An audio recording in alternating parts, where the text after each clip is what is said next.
Hey Jones, how did you handle your budget in player development? I don't know. I never did. I never got a chance to see my budget line for player development.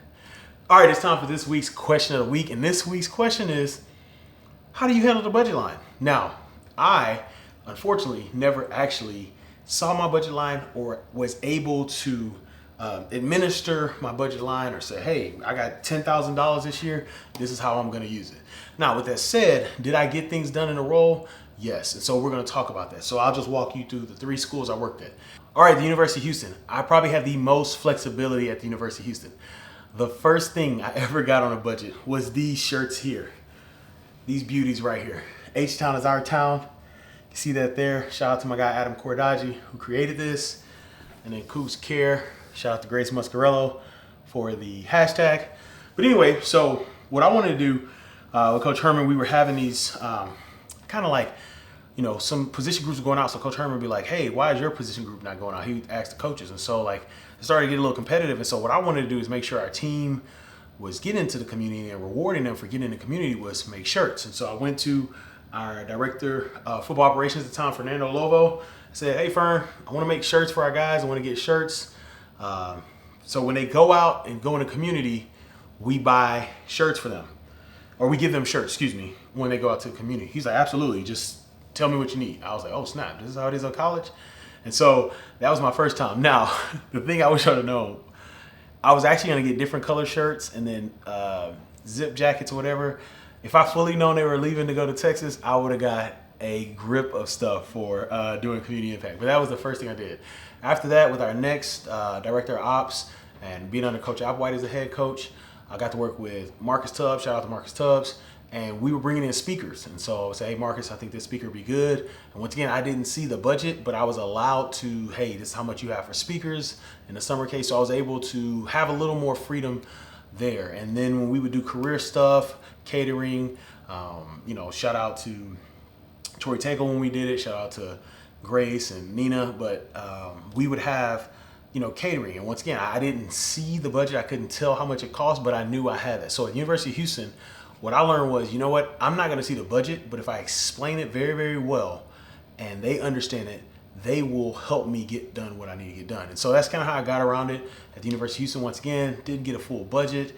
I was able to create some stuff though, like there were Beyond the Field pamphlets we were able to hand out to parents for recruiting visits. So just having that, once again, once I figured out I could, if I explain things well, they would take care of me financially. That was the way I went around budget there. Kansas. So Kansas, I had more resources immediately. I was just kind of blown away going from Group of 5 to Power 5. And I'll do a podcast episode on that, going from Group of 5 to Power 5, the differences. But at Kansas, it was really incredible. And I started to see a lot of the resources that were afforded me working with our sport administrator, our senior associate AD, Mike Vollmer. Shout out to Mike Vollmer. He taught me a lot in the role. Mike, hopefully you're doing well. You seeing this?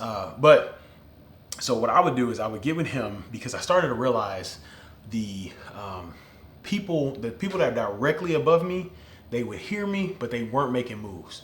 So this sounded good, but they weren't making moves. I needed moves made in player development. And once I found out that Mike was making moves in budget, he would kind of tell me, I never knew my line, but he would tell me, hey, this is how much we can do, or put it on this card, whatever it may be.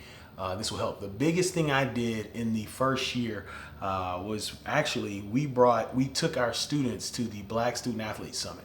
And that's when I found out, we took 3 young men to the Black Student Athlete Summit in Austin, Texas. And that's when I found out, okay, I got a little stretch here. I could do some things. The next thing we did was we got our seniors business cards. And then we got our guys, when we did summer program, we got them the pamphlets with KU imprinted on it, the leather ones. And so once again, I didn't get to see a line, but going back to what I learned in Houston, if I explain things well and how they benefit our players, I can get things done.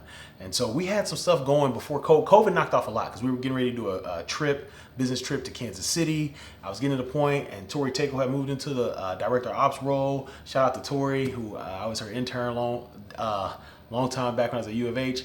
And she was getting in a role, and I was starting to get a little freedom and a little more, cachet. That's crazy. I use cachet for that. Get a little cachet around the program and was able to begin to see what I could use in player development. And COVID kind of knocked that down and things, went from there. Now going from Kansas to Baylor, originally when I first got there, I had a lot of the head coach came to me and was like, hey, I want to set up this program. So I created this program called the Baylor Standard, which I think they still use now. I know they used it after I left, or after they transitioned me out, whatever you want to say. But they still use it. And so with that, we did gear. So it was like a reward system that I learned from my time with Coach Herman at University of Houston, where if you did the right thing, you got stuff. So we would give shirts, shoes, things. If you did one thing, you got a shirt, but the higher you went, you get a gear bag, some nice gear, zip ups, all that. Once again, I was able to get that, but I did not see the budget line. I did not get to say, hey, this is how much we get to spend. Let's spend this much. So that's really all I had at Baylor. I didn't have much say on any other player development initiatives after that early initiative, which, that's just kind of the reality of that position there.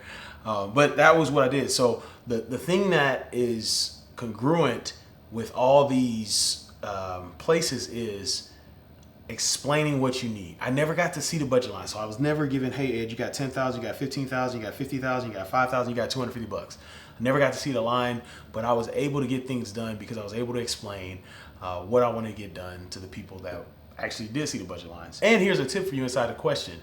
June and July is when the new budget comes around, I believe, everywhere I've been. So that's when you want to start buttering up and start making those conversations and getting those yeses and confirmations is in June and July. All right, so thank you so much. Once again, I didn't get to see a budget line, but I found ways around it. Check out this playlist here. Check out this playlist here for more questions in player development. Have a great day. Go out and create generational impact. Don't wait. Create that generational impact today.